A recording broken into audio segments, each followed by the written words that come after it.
Hello and welcome to our fourth round coverage from our lead card at the 2018 Professional World Championships presented by Innova and the PDGA and Discraft. We are at Smugglers Notch, Vermont.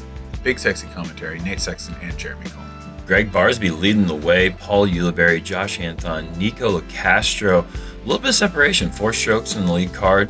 It's not that, obviously it's not insurmountable. We still have 36 holes left to play. Things are getting wooded here though, folks. Versus Ridge is a tight course. Yeah, the beauty of the World Championships with the 5-round format, it really is a marathon. The best player this week, almost certainly to win. So there's really no sneaking your way to the top here. Hole 1, par 3, 315 feet, breaking just barely to the right. Backhand mid-range or flex forehand. Yeah, I think the trick to this one is trying to aim at this tree just to the left of the basket. You don't really need the hyzer. From Grass Valley, California. Current leader, Gregg Barsby. Gregg Barsby had a tough start to his round at Fox Run and finished with a phenomenal 8-under round after being 1 over through 3 holes, which is not an easy thing to do.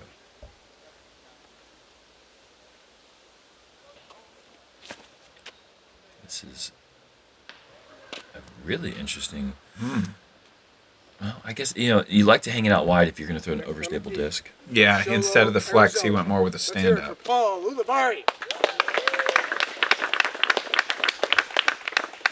First full day as a 30-year-old. Wow. Big day. That is a big day. I remember that day. Actually, I don't. I have no idea what happened. Paul might remember it better. Okay. Especially if this sneaks through. Bit nervous. Yeah, that was a pretty shanky shank, to be honest. He yanked that pretty good, but it looked like it fought through for quite a ways.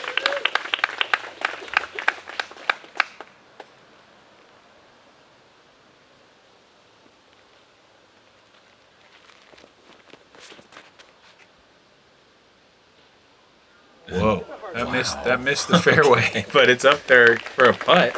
3 really bad drives. So. Yeah. Nikko with the reserve style today. I feel like all we do is judge people's clothing nowadays. Well, I think Nikko somewhat wants us to do that. Probably.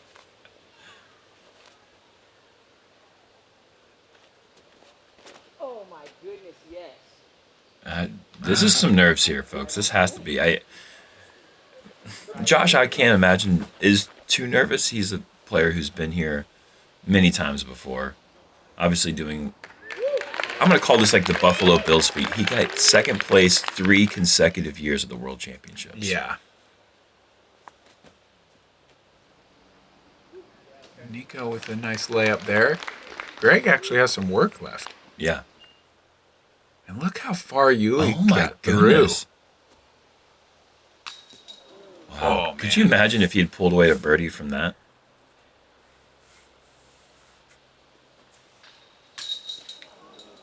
And no birdies on hole 1. One of the easier holes on the course. Yeah. 4th easiest. Good save. That's a nerve check right there. Yeah, disaster averted. And it's always nice to get that first 30-footer. Once it goes in, you can kind of relax, feel like, okay, I think this is going to be a good day. Mm-hmm.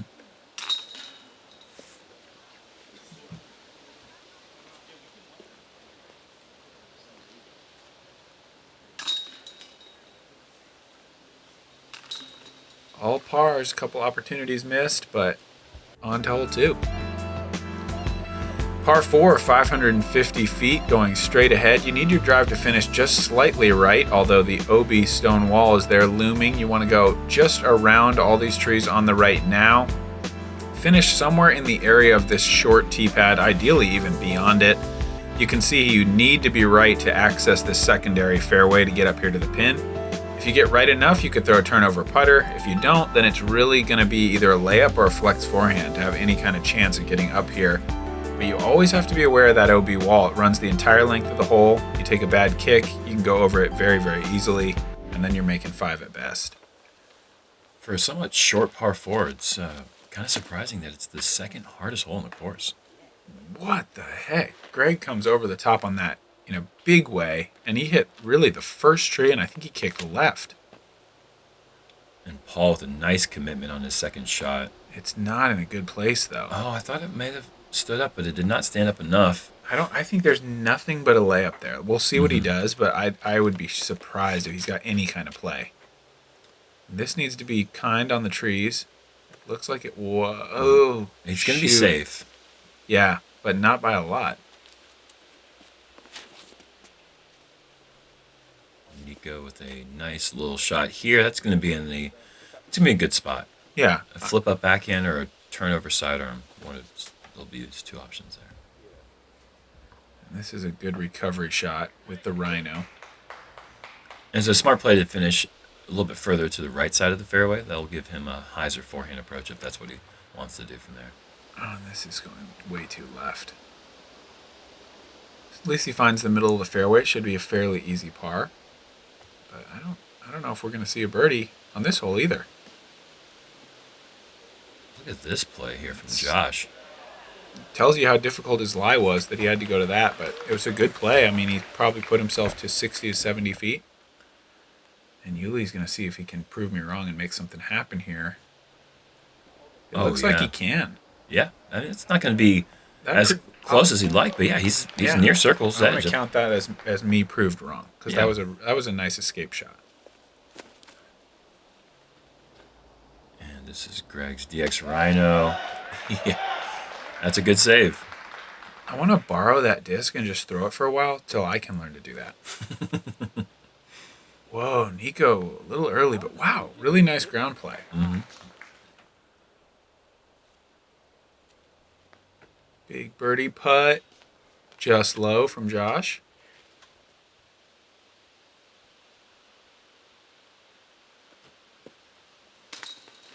Oh, and he gets it. This is going to be a fun SloMez. Watch this thing dance. Convincingly in. Yes. There's the birdie. That's the first birdie of the day for this group. Wow, very slow start, but no bogey so far.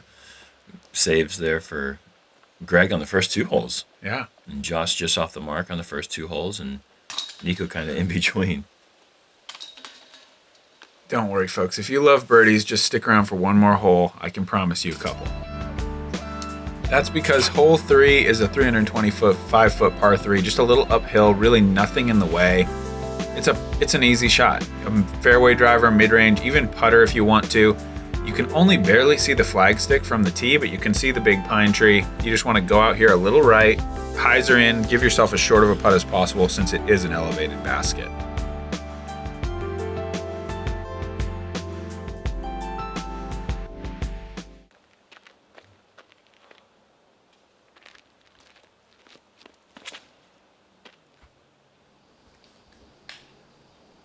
And Paul puts it 20 feet.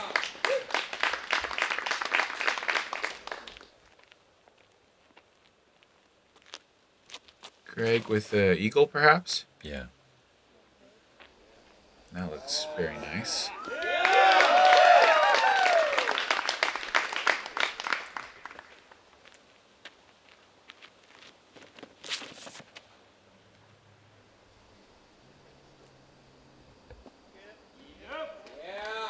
Josh to 30. It's not a scary putt for him, but other people might be a little bit hesitant to run that at full speed. And Nikko with a nice shot hanging out wide. We're going to have 4 shots inside the circle. Let's see how many of these putts can be converted.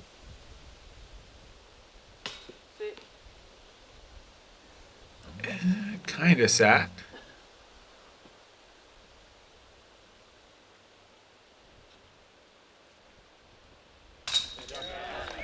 Great putt there from right on the circle's edge. Actually, I think they gave him C2 for that.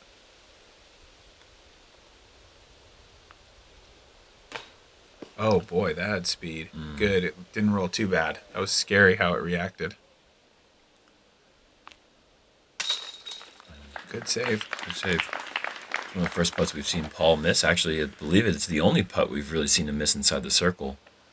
Just from round 3, he was perfect. Yeah.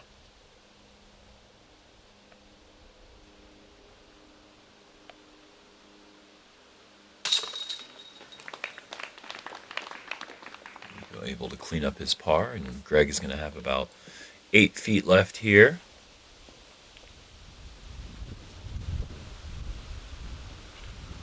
No need to rush yourself. The wind picks up a little bit.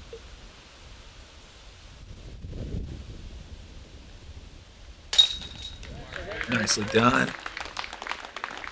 Yeah, it is a bit of a windy day today. Cold, too, compared to what we have been experiencing. The high today is really, I think, only about 56, 57. And it is a little shady in here on Brewster, so it's kind of could be a long sleeve day on some of these holes, especially if you have to wait in a little backup. This is hole 4, 525-foot par 4. You got to throw a drive that finishes where these people are standing, really. You want to throw a turnover backhand or a forehand, make that first corner, and then just stop quickly right there in the fairway, because as you can see, these tiny trees, there's so many and they're so thick that if you get off the fairway, you've really got nothing but escape. Just kind of try to pitch out or throw a roller or something. And then the approach is technical for sure, because the pin has been moved a little bit to the right. And Gregg has gone backdoor. Can that get? Oh, that's not the greatest skip. You need to just beat that tree on the inside. That ground play put him in a really tough spot. He might be able to kind of reach out and throw a forehand from there. He didn't kick too far, at least. That's also kind of on the fringe of what you would like. I think that's going to be obstructed. Yuli going to a Seafoam disc here. Yeah, the Seafoam F5. And that's right where you want to be. Yeah, beautiful shot. Can't be more in the middle than that. Ulibarri and Josh Anthon tied for second place at the 2010 World Championships. That was won by Eric McCabe in Lemon Lake, Indiana. Or Crown Point, Indiana. Yeah, at the Lemon Lake Complex. Correct. And Nikko goes with a roller. That is a lot of cut. Hits the rock wall. He should be fine to get his par. Looks like Gregg does have the angle for the inside line. Oh, yeah. Look at this turnover. Oh, hits the last thing it could hit, but still set up for a 45-footer. Yeah, that tree that he hit was in the way, but also that rock wall was... It's a really difficult bunker there coming into the green. Oh, that's a friendly little kiss off the tree. That's going to be an easy birdie. Phenomenal shot from kind of a tricky position.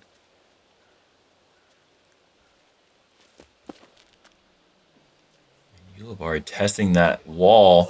Skips off the top. Wow. 2 friendly skips here coming into the green. We got 2 park jobs and 2 players who've got a little bit of work to do. Good shot from Nikko. Oh, 60. Yeah. Oh, wow. Yeah. Such a clean release at that distance for a push putt. It's rare to see somebody who can do that. Loft putt from that far with almost no wobble.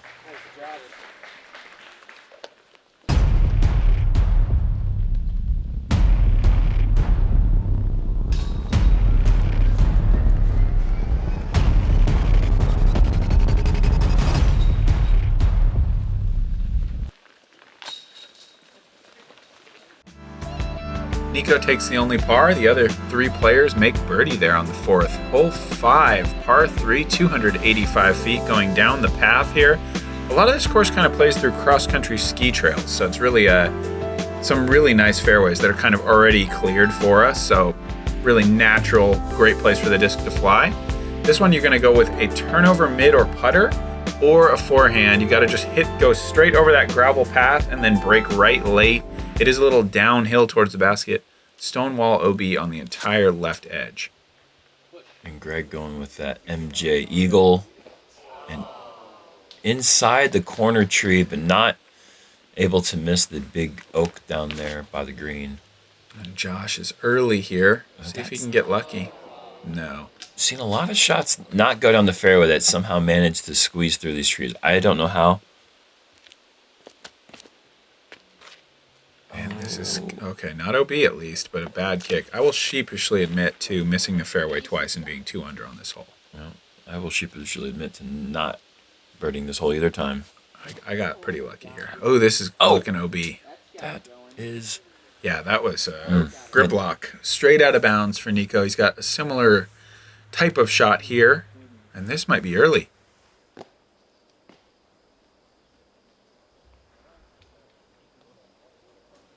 Yeah, Nikko's going to have quite a distance there to save his bogey. And Uli. Yikes. This hole is really showing its teeth. And you can see from there, from 85 feet, 80 feet, Paul has to go with this wide skip sidearm. From the knee. Mm-hmm. Wow, Josh close. You know Gregg is kind of smelling blood here. He's got a chance to, man, drop in another big putt. I thought he would.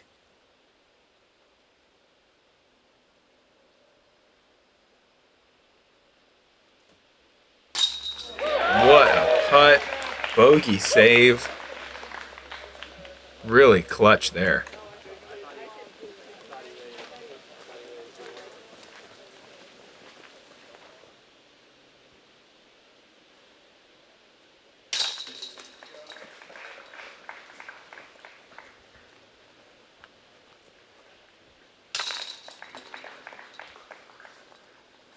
Two bogeys, two pars.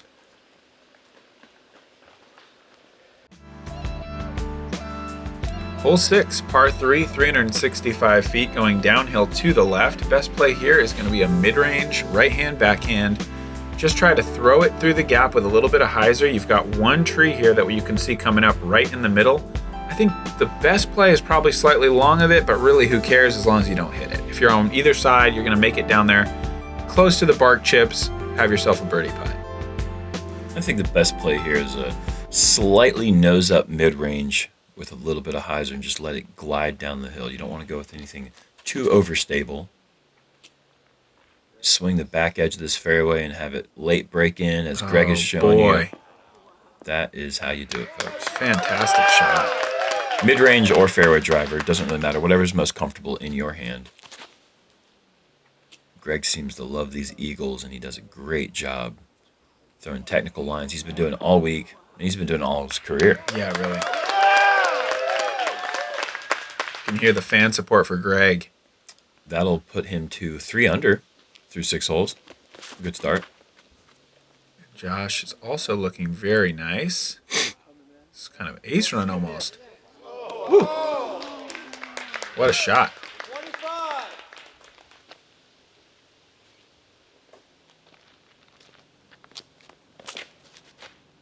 Even Uli going driver, huh? Wow, look at these. Ace runs skipping over the wall. It's going to leave him about 30, 35 feet or so, but good shot nonetheless. And Nikko with a wider rim. Or not a wider rim, a more blunt disc. And he gets around that tree just barely. All 4 players able to go on the backside of the tree, like you called. Nice putt there. Wow. That's 67%. 2 out of 3 from circle 2 already.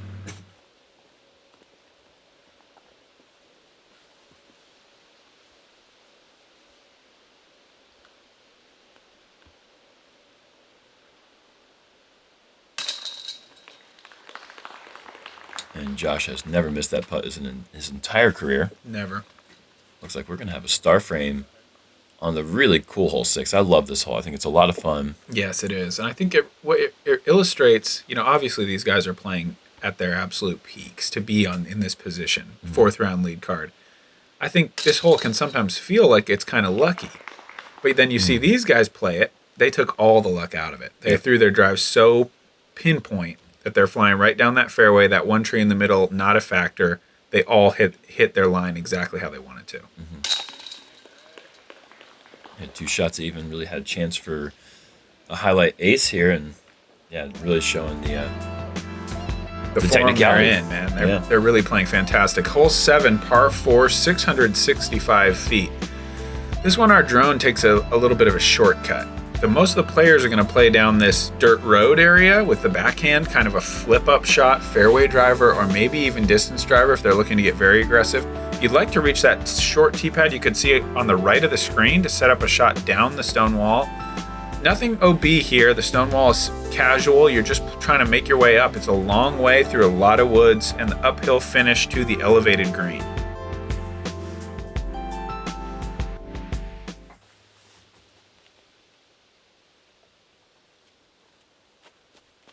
I'm not sure what that proto stamp disc is. I'm not sure either, but I feel like we didn't see Gregg play Brewster Ridge during round 2.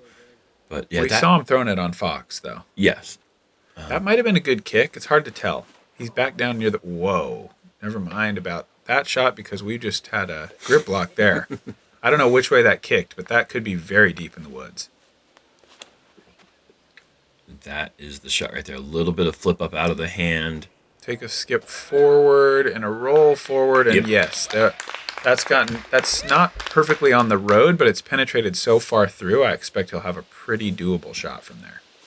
I really don't think, I mean, even with the, Whoa. oh gosh, another bit of a shank. Even with the perfect drive, I feel like there's no place that you can be without having trees in the way on your approach. Sure. And it's just the goal of how can you get the most trees out of play. And Josh is going to have some more to contend with. A good flick roller approach, or an outshot, I should say. Yeah. Wow, Nikko went a long way. That's it right there. Oh, no. Yeah, he actually had opportunity to reach the basket there. That was pretty fortunate to have flown that far through the woods. A little bit of a yank over on the forehand Annie, though. Wow. Almost misses everything. Yeah. That's going through so many trees on the left side. And Josh just gets inside this. Oh, he hits the last tree. That was tracking. And we finally have made it up to Uli's drive here. And that is Proto M4 that he's throwing. Oh, yeah. Inside the circle. He likes that disc for late turnovers.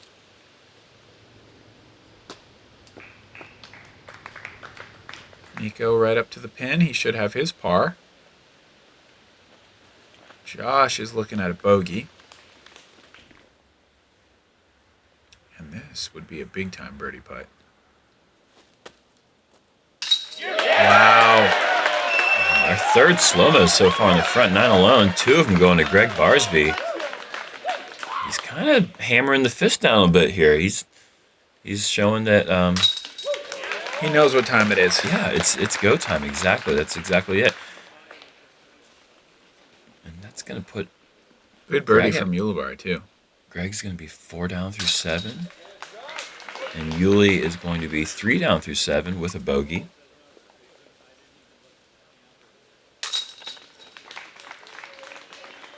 Nikko's still on even train. 1 birdie, 1 bogey so far. On to hole 8, one of the hardest, if not the hardest. The hardest hole. The hardest hole on the course. 610 feet going uphill the entire way. Very, very tight gaps off the tee. Ideally, you'd like to throw a backhand that stays right of that initial tree, right in the middle of the gap, and gets somewhere in the vicinity of the drone now. That sets up like a 300-ish foot uphill shot through obviously a very tight gap. This one you really have to earn it to make birdie. It's one of the hardest holes on the complex. I believe that it actually averages higher over par than hole 7 at Fox Run. So the hardest hole in the world. Yeah, in the worlds. Exactly. And good kick. Really good kick. It's not the ideal spot off the tee if you're playing it safe, that's fine. Mm-hmm. But yeah, that's a really good kick. Anything in the woods here. It's a brand new hole, so you just don't have that worn in feel that you would on other courses. That is the shot right there. Paul just laces it. That is huge. Past that short tee. Wow. I feel like he didn't get the applause. He needs to get some for that. That was an amazing shot. And Nikko has ditched the roller and is gone with the backhand, and he is also past the short tee. Now that's a different short tee, but he's up there, but Yuli's even more up there. Wow. Okay. Yeah, this is picture perfect also. 3 great drives and 1 great kick for Gregg. Yeah, hopefully we see a birdie here. These guys are definitely in in range. Even Gregg, I think. See where this finishes. This is a great shot, navigating all the way through. That's an aggressive pull from down there. I mean, Really? If you're out of position, it's easy to just play it safe at that point. And Gregg did not. He went for it and got all the way up.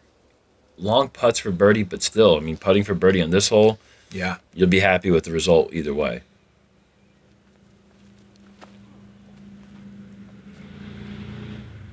Oh, man, I thought that had it. That was on that perfect line. Hits the last of the Guardians. Yuli's so far up, he can go forehand to the green. Oh, No. That's the first of the Guardians. You just got to find a way to miss one of those 4 that are up there. Shows you just how tough this hole is. 3 perfect drives. Yep. Nobody close. It's going to take a monster putt. An absolute SloMez.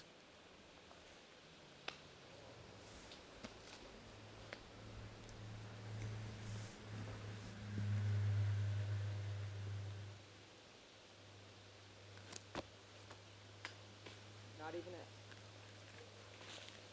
So that means that Gregg Barsby is the closest Wow. out of all those drives.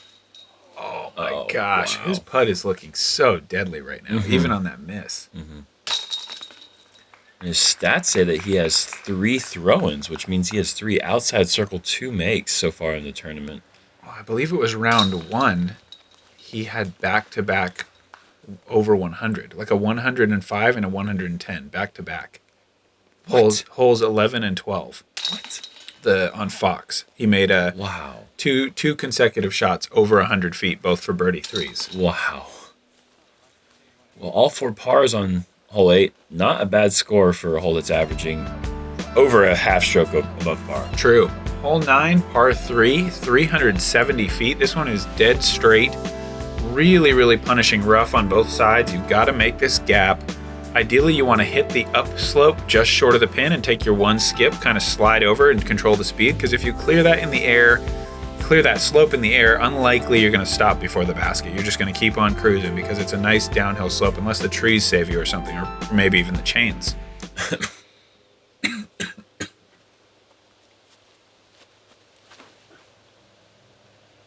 Gregg is going a little left,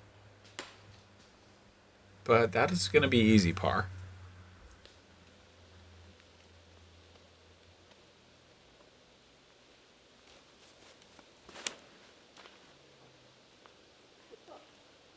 Oh, the F5 does not stand up all the way. It was close. If that kicked more than 20, 30 feet in there, he's got a long road ahead of him. And just like hole 8, this is a very treacherous, brand new hole. Nikko lacing this one right up the middle. Nice. Going to leave him a really scary 35-foot putt.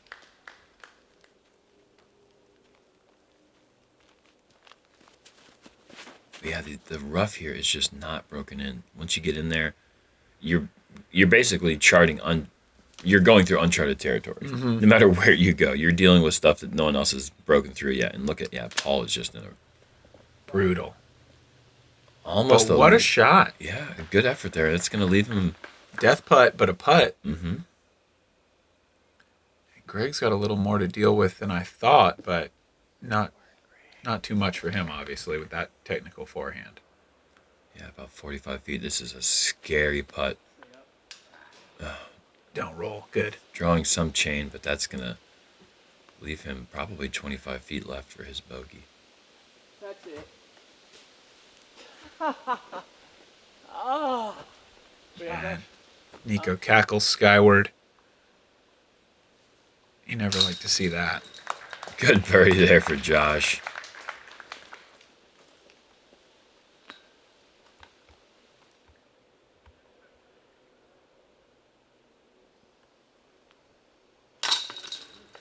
Good connection there.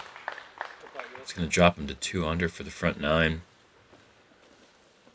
Going to leave him 3 strokes back of Gregg, who's played a really solid front 9 so far. Bogey free.